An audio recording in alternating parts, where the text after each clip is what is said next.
तो आज हम स्टार्ट कर रहे हैं क्या, पॉलिनॉमियल्स। तो पॉलिनॉमियल्स क्या होता है, सबसे पहले तो ये देखेंगे। तो पॉली का मतलब होता है क्या, मेनी, और नॉमियल्स का मतलब होता है टर्म। मतलब बहुत सारा टर्म का आज बात करने वाले हैं। तो ये हमारा क्या आ जाएगा, मेनी, और ये जो है ये क्या आता है, टर्म्स।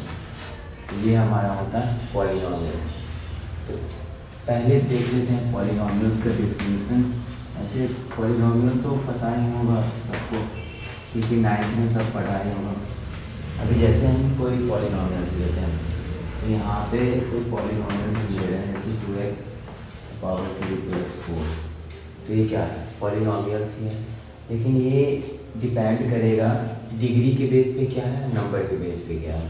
तो डिग्री के बेस पे ये कुछ और हो जाएगा, और नंबर्स के बेस पे कुछ और हो जाएगा। तो अभी हम देखेंगे कि सबसे पहले पॉलिनॉमियल्स क्या होगा। पॉलिनॉमियल्स का डेफिनेशन हो जाएगा, polynomials is an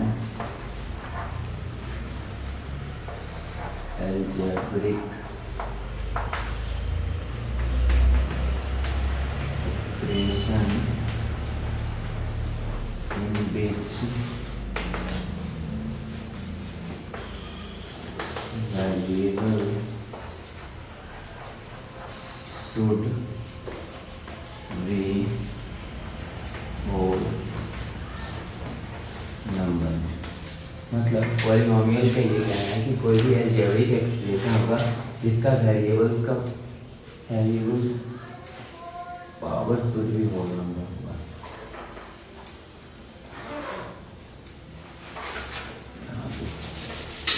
variables power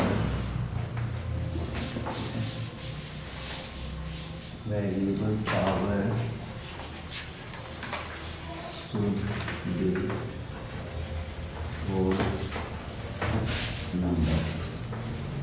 देखिए तो 9th में पढ़ लियो कि पॉलिनॉमियल्स वो होगा वैसा अलजेब्रिक एक्सप्रेशन होगा जिसका वेरिएबल्स का पावर क्या होगा, होल नंबर होगा। अब जैसे ये हमारा होल नंबर है, ठीक है। इसी तरह हम बहुत सारे एग्जाम्पल लेके देखते हैं। अब जैसे यहाँ पे 2x x है, तो ये पॉलिनॉमियल्स होगा, पॉलिनॉमियल्स होगा कि नहीं होगा, क्योंकि ये जो रूट लगा हुआ है सिर्फ 2 पे लगा हुआ है, x पे तो नहीं लगा हुआ। तो ये भी तो पॉलिनॉमियल्स होगा ना। हाँ, ये बता दो, ये 2x² और -x और y में x, ये पॉलिनॉमियल होगा, ये भी पॉलिनॉमियल होगा। x से x तो कट जाएगा, तो ये क्या बचेगा, ये बचेगा 2x² और -1, ये भी हमारे पॉलिनॉमियल से है। और यहाँ पे 5x³ y में x -3, ये पॉलिनॉमियल है, ये नहीं है, क्योंकि इसको जब ऊपर भेजेंगे तो यहाँ आ जाएगा 5x3 - 6 = 3 अब ये क्या आ जाएगा 5x, इसको माइनस करेंगे तो -3 और ये क्या है, ऐसे कुछ है। तो ये पॉलिनॉमियल क्यों नहीं होगा, क्योंकि पावर में हमको क्या चाहिए, होल नंबर चाहिए। क्या चाहिए, होल नंबर चाहिए, ना नेगेटिव चाहिए, ना फ्रैक्शन चाहिए, ना कुछ भी चाहिए। अच्छा, रूट में कोई नंबर्स पॉलिनॉमियल्स होगा क्या, रूट के अंदर कोई नंबर पॉलिनॉमियल होगा, क्यों नहीं होगा, क्योंकि जब रूट हटेगा तो क्या आएगा, बोल सकते हो तो लोग क्या है, चुप हो, हाफ आएगा ना, एक फ्रैक्शन आ गया। तो ओवरऑल पॉलिनॉमियल समझ में आया। एक्चुअली में पॉलिनॉमियल्स क्या होगा, कोई भी ऐसा अलजेब्रिक एक्सप्रेशन जिसका वेरिएबल का पावर क्या होना चाहिए, होल नंबर होना चाहिए। ये इतना तो बता दिए, लेकिन पता होगा कि बच्चा को वेरिएबल भी नहीं पता होता, किसी को वेरिएबल पता है, वेरिएबल पता है क्या होता है। हाँ, तो 2 टर्म होता है जो अलजेब्रिक एक्सप्रेशन के अंदर पढ़ते हैं, एक होता है वेरिएबल और एक होता है कांस्टेंट। इसको बोलते हैं चर, इसको बोलते हैं अचर हिंदी में। तो जब वेरिएबल्स का बात करते हैं तो यहाँ पे हम लेते हैं क्या, अल्फ़ाबेट्स लेते हैं, जैसे जो चेंज होते हैं x, y, z, etc, ठीक है। हाँ, और जो कांस्टेंट आता है वो क्या होता है, इसमें हम ना जो नंबर्स हमारा हो गया, जैसे 1 2 3 4 ये हमारा क्या आ गया, कांस्टेंट आ गया। अब जो वेरिएबल्स का पावर है वो हमेशा होल नंबर्स चाहिए, ठीक है। यहाँ तक तो समझ में आ गया होगा। अब देख लेते हैं टाइप्स ऑफ पॉलिनोमियल्स, ठीक है। तो टाइप्स ऑफ पॉलिनोमियल्स क्या होगा, टाइप्स ऑफ पॉलिनोमियल्स होता है, अब देखो टाइप्स ऑफ पॉलिनोमियल्स हम दो तरीके से देख सकते हैं, एक नंबर्स ऑफ पॉलिनोमियल्स और दूसरे डिग्री के अकॉर्डिंग देख सकते हैं। नाइन्थ में हम लोग डिग्री का पढ़ रहे थे, डिग्री के बारे में। तो टाइप्स ऑफ पॉलिनोमियल्स में एक देख लेते हैं नंबर्स के अकॉर्डिंग और एक देख लेते हैं डिग्री के अकॉर्डिंग। तो नंबर्स के अकॉर्डिंग पॉलिनोमियल्स क्या आएगा, और ये क्या आ जाएगा,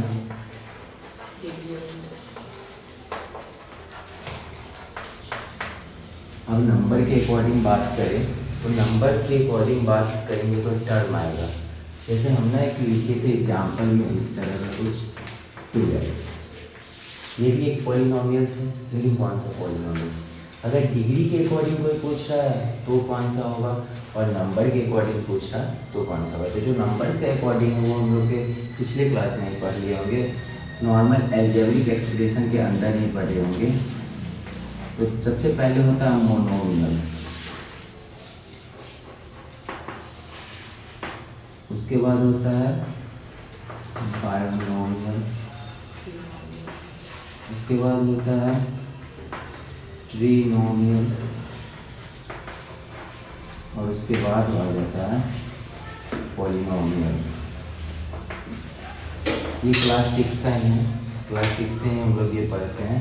और डिग्री के बेस पे बात करें तो सबसे पहले ले लेते हैं जीरो पॉलिनोमियल भी देख ही लेते हैं, वैसे ये लास्ट में डिस्कस करते पर पहले क्या है। उसके बाद ले रहे हैं कांस्टेंट पॉलिनोमियल, उसके बाद ले रहे हैं लीनियर, उसके बाद ले रहे हैं क्वाड्रेटिक,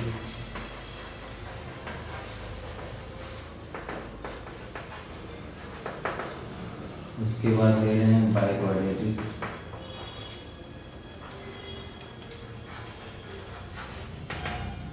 उसके बाद क्या होता है और होता है कुछ क्यूबिक।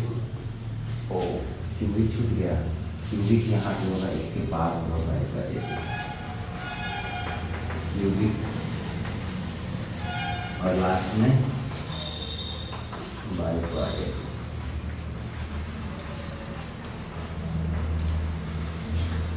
ठीक है, अब एक एक करके हम देख लेते हैं। डिग्री के अकॉर्डिंग अगर बात करें तो पॉलिनोमियल का वेरिएबल्स का वो पावर क्या होना चाहिए, वेरिएबल्स के पावर क्या होना चाहिए, हाईएस्ट। और नंबर्स का बात करें तो कितना टर्म्स होगा, यहाँ पे बात करें तो टर्म्स का बात होगा, और इधर बात कर लेंगे तो हाईएस्ट पावर का बात होगा। हाईएस्ट पावर ऑफ किस पे होगा, वेरिएबल पे होगा, ठीक है। वेरिएबल पे क्या हाईएस्ट पावर आएगा उसको देखेंगे डिग्री ऑफ पॉलिनोमियल्स में, और इधर देखेंगे टर्म्स के अकॉर्डिंग। तो टर्म्स के अकॉर्डिंग क्या आएगा, मोनोमियल के अंदर, मोनोमियल मतलब सिंगल, एक टर्म। जैसे 2 क्या मोनोमियल होगा, कौन कौन इस बात से सहमत नहीं है मोनोमियल होगा। ऐसे भी हम इससे पहले दो चीज़ डिस्कस किए थे, कांस्टेंट और वेरिएबल्स, वो भी तो कोई टर्म नहीं होगा ना। 2 हो सकता है मोनोमियल, नहीं हो सकता। तो कभी हम ऐसे लिखते हैं बाइनोमियल में 2x² और +3, तो 3 भी तो इसी तरह का है, 3 भी तो इसी तरह का है। तो यहाँ फिर 2 टर्म तो नहीं होना चाहिए, काहे कि अगर मोनोमियल मतलब एक टर्म होता है तो बाइनोमियल मतलब 2 टर्म होता है ना। तो यहाँ तो ठीक है, हम एक कांस्टेंट और एक वेरिएबल लेते हैं, पर यहाँ तो ऐसा कुछ नहीं है, फिर हम इसको 2 टर्म क्यों बोलते हैं, क्यों बोलते हैं। तुम लोग का कहना है कि यहाँ कुछ अगर कांस्टेंट है तो वेरिएबल भी होना चाहिए, तो उसके अकॉर्डिंग तो 2x होगा, तो ये मोनोमियल होगा। पहले तो समझ लेते हैं जिसमें एक टर्म हो, मतलब 1 टर्म हो वो हमारा मोनोमियल, जिसमें 2 टर्म हो वो हमारा बाइनोमियल, जिसमें 3 टर्म हो वो हमारा ट्रिनोमियल, और जिसमें मोर देन 3 टर्म हो, मतलब मोर देन 3 टर्म हो, वो हमारा पॉलिनोमियल्स। इसके बाद इधर आते हैं पॉलिनोमियल्स पे। तो मोर देन 3 टर्म्स वो हमारा क्या होगा, पॉलिनोमियल्स होगा। अब बात कर लेते हैं कि ये हमारा तो मोनोमियल होगा, पर ये होगा क्या, क्या होगा, बाइनोमियल होगा। तो एक बात बताओ कि टू कौन सा टर्म होगा, सोच के बताना कि टू कौन सा टर्म होगा, कांस्टेंट टर्म होगा। अगर कांस्टेंट टर्म हो रहा है तो क्या मोनोमियल होगा, कोई बताओ। अगर टू कांस्टेंट टर्म है तो x हमारा क्या वेरिएबल टर्म भी है, तो क्या मोनोमियल होगा, सिंगल टू मोनोमियल होगा, नहीं होगा, होगा, सोचना इसके कि होगा कि नहीं होगा। ठीक है, मोनोमियल मतलब एक टर्म, बाइनोमियल यहाँ तो 2 टर्म लिख रहा है, ठीक है, और ट्रिनोमियल मतलब, अच्छा यहाँ बताओ पावर का कुछ लेना देना है या सीधा 3 टर्म चाहिए, यहाँ पे पावर का कुछ लेना देना है या 3 टर्म चलेगा, पावर चाहिए, पावर नहीं चाहिए, इसमें पावर का कोई लेना देना नहीं। डिग्री ऑफ पॉलिनोमियल्स में पावर से लेना देना होगा, यहाँ तो सिर्फ टर्म चाहिए, वो x y z कुछ भी ले सकते हैं, ठीक है ना। तो पावर से इधर कोई लेना देना नहीं, वो तो हम ऐसे दे दिए, हम यहाँ पे ये भी नहीं रख सकते थे, कोई दिक्कत नहीं, इसको हटा भी दो, या तुम सिर्फ ऐसे भी जैसे मोनो ये है ना पॉलिनोमियल, तो यहाँ पे x + y + z + a + b, तो ये सब टर्म ही तो ना, क्या ये सब तो बहुत सारे अलग अलग टर्म है, तो ये हमारा पॉलिनोमियल्स तो होगा, पर ये तो नहीं पूछा ना नंबर्स के अकॉर्डिंग। अगर हम बात करें तो इसमें काउंट करेंगे 2 3 4 मोर देन 3 है तो पॉलिनोमियल्स है, इसमें 3 है तो ट्रिनोमियल्स है, इसमें 2 है तो बाइनोमियल्स है, इसमें 1 है तो मोनोमियल्स है। अब हमको जो एग्जैक्ट टेंस में पढ़ना है वो पढ़ना है यहाँ, ये है, ये इसमें तो इंट्रो है और इसका बेस्ट वर्जन आ रहा है, इस पर खुद एक चैप्टर है क्वाड्रेटिक इक्वेशन करके, पॉलिनोमियल्स के बाद एक क्वाड्रेटिक इक्वेशन ही चैप्टर है, बस ये सब समझ लेना है कि वो सब कैसे बेसिक कहीं से क्वेश्चन उठा के पूछ देता है। तो सबसे बात कर लेते हैं जीरो पॉलिनोमियल्स। तो जीरो पॉलिनोमियल्स क्या होगा, ऐसा पॉलिनोमियल्स जिसका वैल्यू क्या आएगा, जीरो। अब जीरो आएगा तो जैसे कोई भी, ये हमारे पास क्या है, पॉलिनोमियल है, बोल सकता है पॉलिनोमियल्स है, तो मानो पॉलिनोमियल्स है, लेकिन जीरो पॉलिनोमियल्स के आगे क्या लगाना होगा, जीरो। मतलब कोई भी नंबर है, मानो यहाँ पे 3x² है, इसको जीरो पॉलिनोमियल्स करना होगा, तो क्या करेंगे, जीरो आगे लगाएंगे, रहेंगे ना, मतलब एक्चुअल वैल्यू क्या आएगा, जीरो। क्या बोलो, कुछ बोलना चाहिए क्या, तो यहाँ पे एक्चुअल वैल्यू क्या लगाएंगे, जीरो लगाएंगे। अब देखो कांस्टेंट पॉलिनोमियल्स, कांस्टेंट पॉलिनोमियल्स क्या होगा, क्या होगा कांस्टेंट, जिसका x का पावर जीरो होगा वो हमारा क्या आ जाएगा। जैसे देखो जीरो वाले में जो हमारा किसका वैल्यू जीरो रखेंगे, कांस्टेंट का, हमेशा अगर कांस्टेंट का वैल्यू जीरो रख रहे हैं, कांस्टेंट का वैल्यू जीरो नहीं रखते, कांस्टेंट से अगर पहले भी जीरो आ जाए तो क्या हो जाएगा, एक्चुअल हमारा x का पावर कुछ भी रहे, कांस्टेंट भी कुछ भी रहेगा, पहले जीरो लगा देते हैं मल्टीप्लाई में, तो क्या आ जाएगा, जीरो पॉलिनोमियल्स आ जाएगा। नहीं तो फिर कांस्टेंट की जगह पे क्या रखेंगे, जीरो रखेंगे। अब x की जगह पे हम क्या रखेंगे, जीरो, x का पावर की जगह पे क्या रखेंगे, जीरो, तो क्या आएगा, कांस्टेंट पॉलिनोमियल्स है। वहाँ पे था जीरो पॉलिनोमियल्स और यहाँ पे कांस्टेंट पॉलिनोमियल्स। अब जैसे मानो कि ये हमारा 3x का पावर क्या है, जीरो है, तो ये कितना आ जाएगा, कांस्टेंट आ जाएगा। क्यों, क्योंकि देखो 3 और किसी भी पावर में कोई भी नंबर पे जीरो रहेगा तो वैल्यू कितना आता है, 1 आता है ना, तो ये 3 और 1 तो क्या आ जाएगा, एक्चुअली में ये 3 आएगा, तो ये हमारा कांस्टेंट पॉलिनोमियल हो गया। अब लीनियर क्या होगा, लीनियर पॉलिनोमियल क्या होगा, लीनियर पॉलिनोमियल्स वो पॉलिनोमियल्स होगा जिसके वेरिएबल पे पावर क्या होगा, 1, मतलब डिग्री ऑफ पॉलिनोमियल्स क्या आएगा, 1 आएगा, जिसका हाईएस्ट डिग्री 1 होगा वो हमारा लीनियर पॉलिनोमियल्स होगा। जैसे में यहाँ पे 2x + 3, ठीक है, 2x + 3। अब उसके बाद आ जाते हैं किस पे, क्वाड्रेटिक पे। तो क्वाड्रेटिक में क्या होगा, क्वाड्रेटिक में x का पावर क्या चाहिए, 2 चाहिए, जिसका x में हाईएस्ट पावर कितना होना चाहिए, 2 चाहिए। उसके बाद क्यूबिक, जैसे क्वाड्रेटिक का एक जनरल टर्म भी होता है ax² plus bx² plus c, इसका हाईएस्ट पावर कितना है, 2। तो ये हमारा कौन सा पॉलिनोमियल हो जाएगा, क्वाड्रेटिक। क्यूबिक में क्या होगा, क्यूबिक में जो x का पावर है वो कितना चाहिए, 3। अच्छा एक बात बताओ कि यहाँ पे टर्म से लेना देना कोई है, जैसे क्यूबिक है तो क्या लगता है कम से कम 3 टर्म चाहिए क्या, नहीं, इधर 3 टर्म से मतलब नहीं है, यहाँ पे हमारा वेरिएबल का पावर, अगर वेरिएबल का पावर हाईएस्ट 3 हो रहा है तो वो क्या हो जाएगा, क्यूबिक। अगर हाईएस्ट 2 हो रहा है तो क्या हो जाएगा, क्वाड्रेटिक। अगर हाईएस्ट 1 हो रहा है तो लीनियर, अगर हाईएस्ट 0 हो रहा है तो कांस्टेंट, और ये तो 0 पॉलिनोमियल्स, किसी भी नंबर को मल्टीप्लाई करने पे 0 नहीं आता। और बाई क्वाड्रेटिक का बात कर ले तो यहाँ पे x का पावर क्या होना चाहिए, 4, हाईएस्ट पावर कितना होना चाहिए, 4। तो ये आ गया हम ना डिग्री के अकॉर्डिंग कि जो भी पॉलिनोमियल्स में हमारे डिग्री के अकॉर्डिंग जो पावर होगा वो देखेंगे, और ये था नंबर्स के अकॉर्डिंग। अब इसमें कुछ क्वेश्चन ट्राई करके देखते हैं कि एक्चुअली में कैसे सॉल्व होगा या क्या होगा, ठीक है। यहाँ तक समझ में आ गया।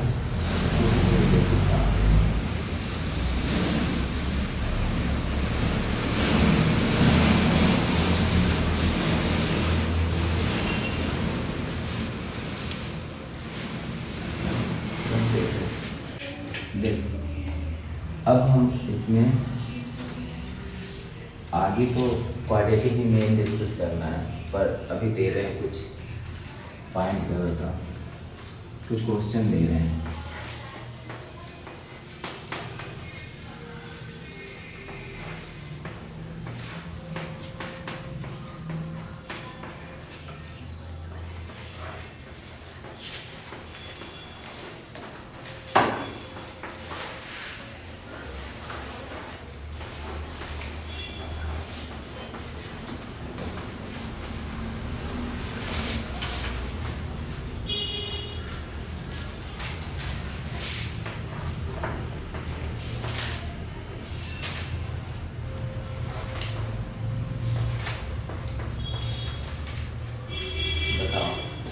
इसमें बताओ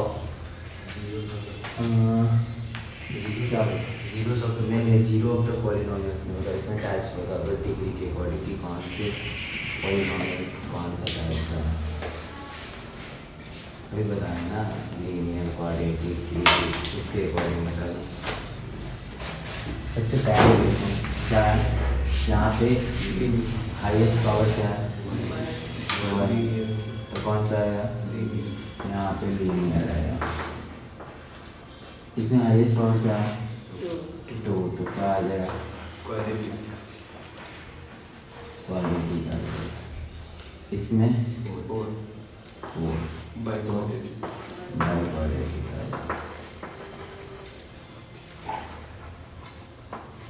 इसमें क्वाड्रेटिक, अच्छा क्या लग रहा है, ये होगा पॉलिनोमियल, ये पॉलिनोमियल होगा, देखो ध्यान से, कैसे रूट लगा हुआ है पूरा, अरे एक्स भी तो नहीं लगा हुआ है ना, तो ये भी तो क्वाड्रेटिक ही हो जाएगा। और ये होगा क्या, हाँ नहीं होगा, कैसे बोल रहा है कि नहीं होगा, एक्स पे रूट तो ठीक तो है, एक्स पे रूट नहीं लगा हुआ है तो वही जाएगा।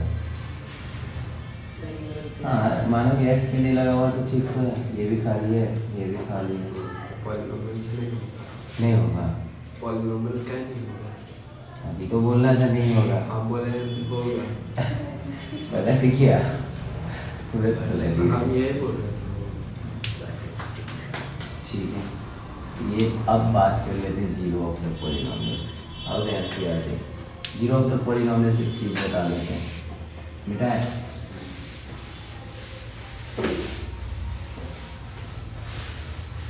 देखो पहले हम लोग एक बात करते हैं 9th वाला थोड़ा सा, मानो ये इससे क्या पता चलता है कि हमारा कोई भी पॉलिनोमियल क्या हो रहा है, रिप्रेजेंट हो रहा है।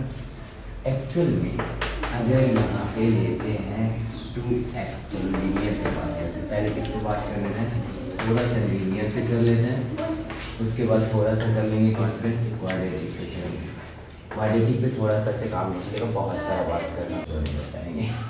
देखो यहाँ तो हम ना यहाँ पे x का ऐसा वैल्यू ला देते कि 0 हो जाएगा, 0 और पॉलिनोमियल्स निकालने के लिए ऐसा कुछ कर देते ना। तो सोचो कि क्या कर देते थे, यहाँ px की जगह पे x की जगह पे क्या रख देते थे, 0। ये px की जगह पे क्या, मतलब ऐसा कोई यहाँ पे नंबर डालो जो इसको क्या कर दे, 0 कर दे।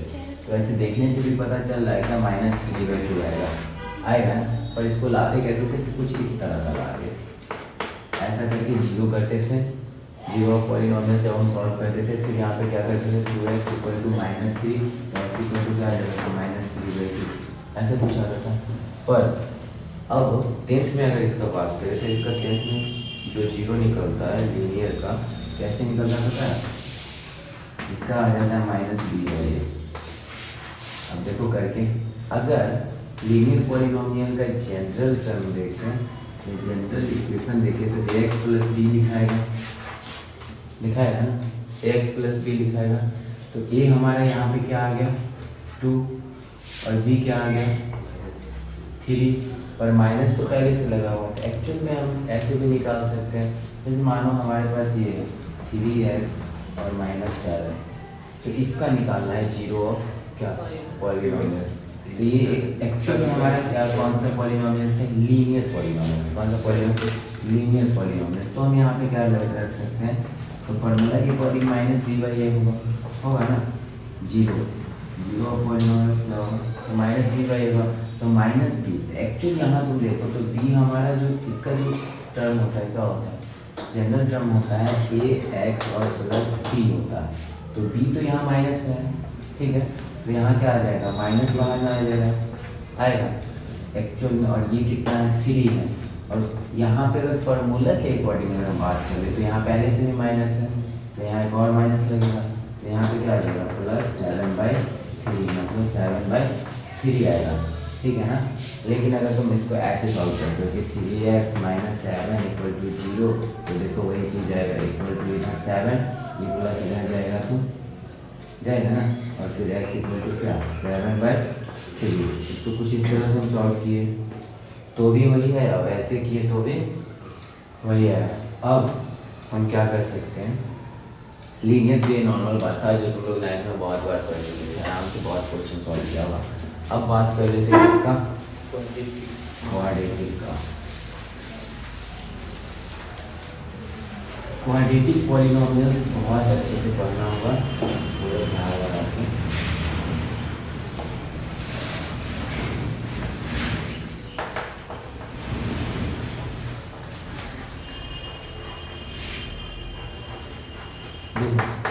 एक बात बताओ, क्वाड्रेटिक पॉलिनोमियल्स और क्वाड्रेटिक इक्वेशन में क्या डिफरेंस है?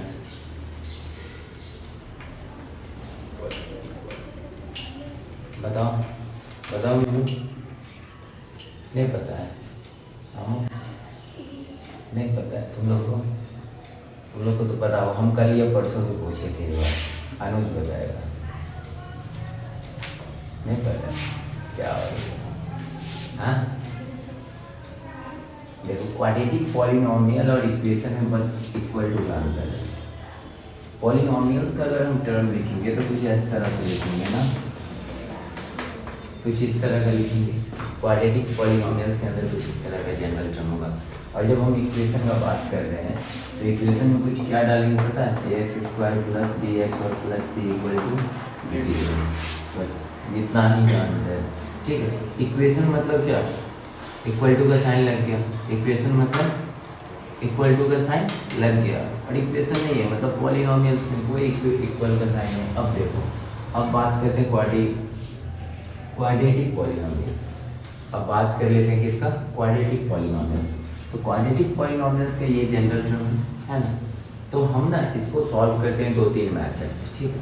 मानो हमारे पास कोई क्वेश्चन है, कौन सा क्वेश्चन है बताओ, कोई x² - 6x और यहाँ पे ले सकते हैं -8x, नहीं सॉरी 8 -8, ठीक है। यहाँ से पूरा बता को फिर से 8 लिखते हैं। चलो एक क्वेश्चन लेते हैं, देखो कौन सा, x² -6x और +8। देखो ये हमारा क्वाड्रेटिक पॉलिनोमियल्स है। इसको सॉल्व करने का 2-3 मेथड्स होगा जो तुम 9th में ही देखा होगा। एक था कौन सा मेथड, सबसे पहले मिडिल टर्म स्प्लिट, सबसे फेमस, सबसे बढ़िया, सबसे ना समझने वाला मिडिल टर्म स्प्लिट से। वैसे नॉर्मली तो हो जाता था, जब रूट वाला क्वेश्चन रखो तो दिक्कत होता, वो भी हो जाता, बहुत अच्छा बात है मिडिल टर्म स्प्लिट। उसके बाद एक था दूसरा में हम लोग क्या लगाते थे पता है, आइडेंटिटी लगाते थे। क्या लगाते थे, आइडेंटिटी। तुम लोग को तो याद नहीं होगा, जैसे a³ + b³ a² + b²। उसके बाद तीसरा में नहीं होता था ना, तो अब लेना कॉमन वाला। लेकिन वहाँ भी कुछ क्वेश्चन बनाए थे हम लोग, कॉमन वाला बनाए थे ना, कॉमन लेके, ठीक है। तो NCERT का कुछ इस तरह का क्वेश्चन आएगा जहाँ पे हम लोग कॉमन अप्लाई करेंगे, मिडिल टर्म तो है। अब इस क्वेश्चन में ध्यान से देखो तो जनरल टर्म के अकॉर्डिंग क्या लिख रहा है, जनरल टर्म के अकॉर्डिंग कुछ लिख रहा है। ए की जगह पे भी कुछ वैल्यू होना चाहिए, बी की जगह पे भी कुछ वैल्यू होना चाहिए, और सी की जगह पे भी कुछ वैल्यू होना चाहिए कि नहीं होना चाहिए। तो हम यहाँ पे ऐसा कर सकते हैं क्या कि ए की जगह पे कुछ नहीं है, मतलब 1 को कोई नंबर से मल्टीप्लाई करेंगे तो क्या होगा, कोई नंबर होगा। बी की जगह पे क्या आ रहा है, देखो बी प्लस में, यहाँ माइनस में तो -6, और सी की जगह पे क्या आ रहा है, 8 आ रहा है। तो इसका क्वाड्रिलेटरल का, तो इसका क्वाड्रेटिक पॉलिनोमियल्स का जीरो निकालने के लिए क्या करेंगे, जीरो पॉलिनोमियल निकालने के लिए क्या करेंगे, क्वाड्रेटिक पॉलिनोमियल्स का जीरो निकालने के लिए क्या करेंगे, बताओ क्या करेंगे। तो इसका 2 चीज़ याद रखेंगे, जैसे लीनियर में हम लोग देखे थे उसी तरह से अब सोचो कि कोई भी क्वाड्रेटिक पॉलिनोमियल्स है, मतलब उसका डिग्री कितना था, डिग्री क्वाड्रेटिक पॉलिनोमियल्स का हाईएस्ट डिग्री 2 था, मतलब कम से कम उसका वैल्यू कितना आएगा, 2 आएगा। 2 से ज़्यादा आएगा क्या, नहीं 2 से ज़्यादा नहीं आ सकता। हाईएस्ट मैक्सिमम उसका वैल्यू कितना आएगा, 2। तो क्वाड्रेटिक पॉलिनोमियल्स का मैक्सिमम वैल्यू कितना आएगा, 2, क्योंकि उसका हाईएस्ट डिग्री कितना है, 2। तो उसी 2 वैल्यू को हम करते हैं, एक को मान लेते हैं अल्फा और एक को मान लेते हैं बीटा। अब इसको अच्छे से समझना, ये 2 मेन क्या कह सकता है, जादू का छड़ी है, रामबाण नहीं चलेगा।